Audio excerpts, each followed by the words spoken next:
বাংলাদেশ, পাকিস্তান, আফগানিস্তান আবার ভারতের অংশ হবে, ধৈর্য ধরার আহ্বান যোগগুরু রামদেবের।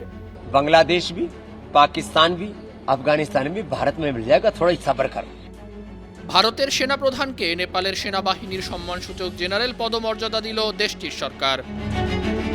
ট্রাম্পের জনপ্রিয়তায় ধস, মার্কিন হামলার আশঙ্কায় পাল্টা স্থল আক্রমণের প্রস্তুতি নিচ্ছে ইরান। রাশিয়ার ক্ষেপণাস্ত্র হামলায় ইউক্রেনে নিহত 10, হামাস অস্ত্র সমর্পণ না করলে গাজা পুনর্গঠন নয়, বললেন ট্রাম্পের জামাতা।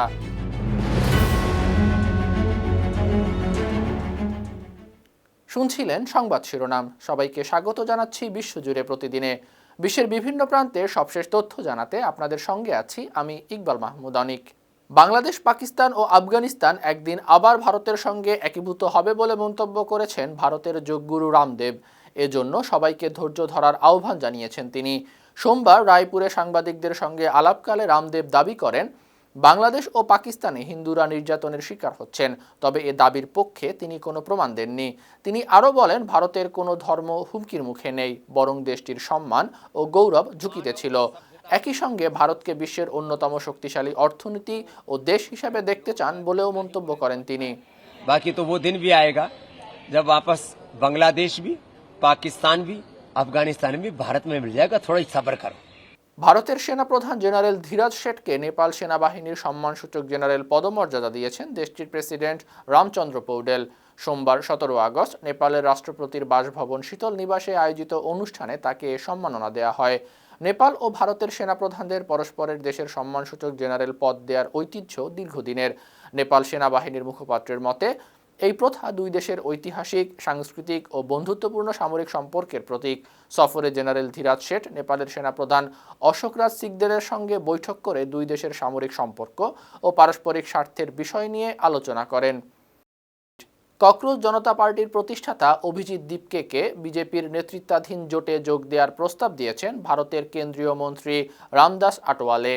এ প্রস্তাব ঘিরে আন্দোলন থেকে নির্বাচনী রাজনীতিতে দীপকের প্রবেশ নিয়ে নতুন করে আলোচনা শুরু হয়েছে। ভারতীয় সংবাদ মাধ্যম দ্য হিন্দুস্তান টাইম এ তথ্য জানিয়েছে। তবে প্রস্তাবের বিষয়ে এখনও দীপকের কোনো প্রতিক্রিয়া পাওয়া যায়নি।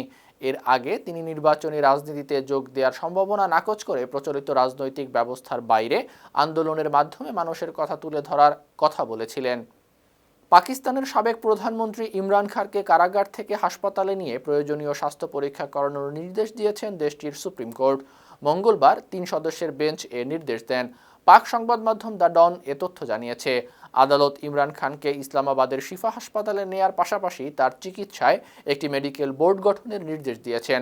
সাম্প্রতিক স্বাস্থ্য পরীক্ষায় তার রক্তচাপ অনিয়ন্ত্রিত থাকার পাশাপাশি বুক ধড়ফড়, মাথা ব্যথা ও অস্থিরতার কথা উঠে এসেছে। হরমুজ প্রণালী নিয়ে যুক্তরাষ্ট্রের প্রেসিডেন্ট ডোনাল্ড ট্রাম্পের সাম্প্রতিক মন্তব্যের পর ইরান যুক্তরাষ্ট্র উত্তেজনা আরও বেড়েছে। ইরানের ইসলামী বিপ্লবী গার্ড বাহিনী জানিয়েছে, দেশ রক্ষার প্রয়োজন হলে প্রতিরক্ষামূলক অবস্থান থেকে আক্রমণাত্মক পদক্ষেপেও যেতে তারা প্রস্তুত। বাহিনীর রাজনৈতিক ব্যুরোর প্রধান ব্রিগেডিয়ার জেনারেল ইয়াদুল্লাহ জাভানি বলেছেন, শত্রুপক্ষকে নতুন ধরনের চমকের জন্য প্রস্তুত থাকতে হবে, তবে কী ধরনের পদক্ষেপ নেওয়া হবে তা তিনি স্পষ্ট করেননি। সোমবার 17 আগস্ট আল জাজিরা এ খবর নিশ্চিত করেছে। রয়টার্স ইপসোসের সর্বশেষ জনমত জরিপে মার্কিন প্রেসিডেন্ট ডোনাল্ড ট্রাম্পের প্রতি সন্তুষ্টির হার তার বর্তমান মেয়াদে সর্বনিম্ন পর্যায়ে নেমে এসেছে। মাত্র 33% মার্কিন নাগরিক তার প্রেসিডেন্ট হিসেবে দায়িত্ব পালনে সন্তুষ্ট বলে জানিয়েছেন। বিপরীতে 64% অসন্তুষ্ট। জরিপে আরও দেখা গেছে 80% মার্কিন নাগরিক মনে করেন ইরানে যুক্তরাষ্ট্রের সামরিক সম্পৃক্ততা দীর্ঘস্থায়ী হবে। মাত্র 16% মনে করেন কয়েক সপ্তাহের মধ্যেই সংঘাত শেষ হতে পারে। ইরানের সঙ্গে সংঘাত ও জ্বালানির মূল্যবৃদ্ধি নিয়ে মার্কিন নাগরিকদের উদ্বেগ বাড়ছে। প্রতি 5 জনের মধ্যে মাত্র 1 জন মনে করেন যুদ্ধটি সার্থক হয়েছে। যুক্তরাষ্ট্র ও ইসরায়েলের সঙ্গে 40 দিনের যুদ্ধে ইরানের বেসামরিক বিমান ও পরিবহন খাতে ব্যাপক ক্ষয়ক্ষতি হয়েছে। সোমবার 17 আগস্ট দেশটির সড়ক ও নগর উন্নয়ন মন্ত্রী ফারজানে সাদেক জানিয়েছেন, হামলায় প্রায় 100টি বেসামরিক বিমান ক্ষতিগ্রস্ত বা ধ্বংস হয়েছে। এছাড়া বিমানবন্দর, রাডার, বিদ্যুৎ ও পানি অবকাঠামোর পাশাপাশি প্রায় 1 লাখ বাণিজ্যিক ও আবাসিক স্থাপনা ক্ষতিগ্রস্ত হয়েছে। দেশের 25টি প্রদেশের প্রায় 400 শহরে হামলার দাবি করেছে ইরান। মন্ত্রী আরও জানান, যুদ্ধের মধ্যেও জরুরি বিমান, রেল, সড়ক ও নৌ পরিবহন চালু রাখার চেষ্টা করা হয়েছে। চীনের প্রেসিডেন্ট শি জিনপিং আগামী 23 সেপ্টেম্বর যুক্তরাষ্ট্র সফরে যেতে পারেন। সফর হলে 11 বছর পর এটি হবে তার প্রথম যুক্তরাষ্ট্র সফর। 24 সেপ্টেম্বর হোয়াইট হাউসে মার্কিন প্রেসিডেন্ট ডোনাল্ড ট্রাম্পের সঙ্গে বৈঠকের কথা রয়েছে। প্রেসিডেন্টের ভ্রমণ পরিকল্পনার সঙ্গে সংশ্লিষ্ট কয়েকজনের বরাতে পাকিস্তানি সংবাদ মাধ্যম সামা টিভি এ তথ্য জানিয়েছে।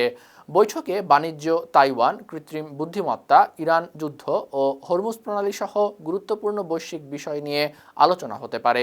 তবে সফরের অন্যান্য কর্মসূচি এখনও নিশ্চিত করা হয়নি। শি জিনপিং এবার জাতিসংঘের সাধারণ পরিষদের অধিবেশনে অংশ নেবেন না বলে ধারণা করা হচ্ছে। সর্বশেষ 2015 সালে তিনি সরাসরি সাধারণ পরিষদের অধিবেশনে যোগ দিতে যুক্তরাষ্ট্র সফর করেছিলেন। ইউক্রেনের উত্তর পূর্বাঞ্চলীয় খার্কিভের পেচেনিহি গ্রামে রাশিয়ার ক্ষেপণাস্ত্র হামলায় অন্তত 10 জন নিহত হয়েছেন। মঙ্গলবার সকালে গ্রামের ব্যস্ত একটি এলাকায় হামলা চালানো হয় বলে জানিয়েছে ইউক্রেনীয় কর্তৃপক্ষ। এ তথ্য জানিয়েছে বার্তা সংস্থা রয়টার্স। হামলায় আরও 17 জন আহত হয়েছেন। ক্ষতিগ্রস্ত হয়েছে 10টি বাড়ি, একটি ক্যাফে, ডাকঘর, দোকান ও অন্তত 7টি গাড়ি।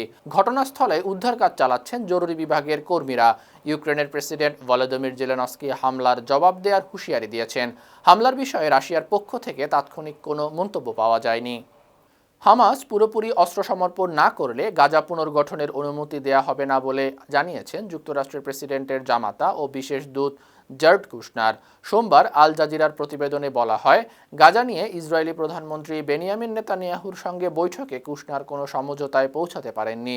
নেতানিয়াহুর দাবি, হামাসকে আগে সম্পূর্ণ নিরস্ত্র করতে হবে। অন্যদিকে হামাস বলছে, ইসরায়েলি সেনাদের আগে গাজা থেকে সরে যেতে হবে, এরপর তারা অস্ত্র জমা দেবে। কুশনার বলেন, নিরস্ত্রীকরণ না হওয়া পর্যন্ত গাজা পুনর্গঠনে অর্থ ব্যয় করা হবে না। সুপ্রিয় দর্শক, এই ছিল আজকের বিশ্বজুড়ে প্রতিদিনের আয়োজনে। দেশ বিদেশের বিভিন্ন খবর নিয়ে আবারও আপনাদের সামনে হাজির হব। সেই পর্যন্ত ভালো থাকুন, সুস্থ থাকুন, বায়ান্ন টিভির সঙ্গেই থাকুন। ধন্যবাদ।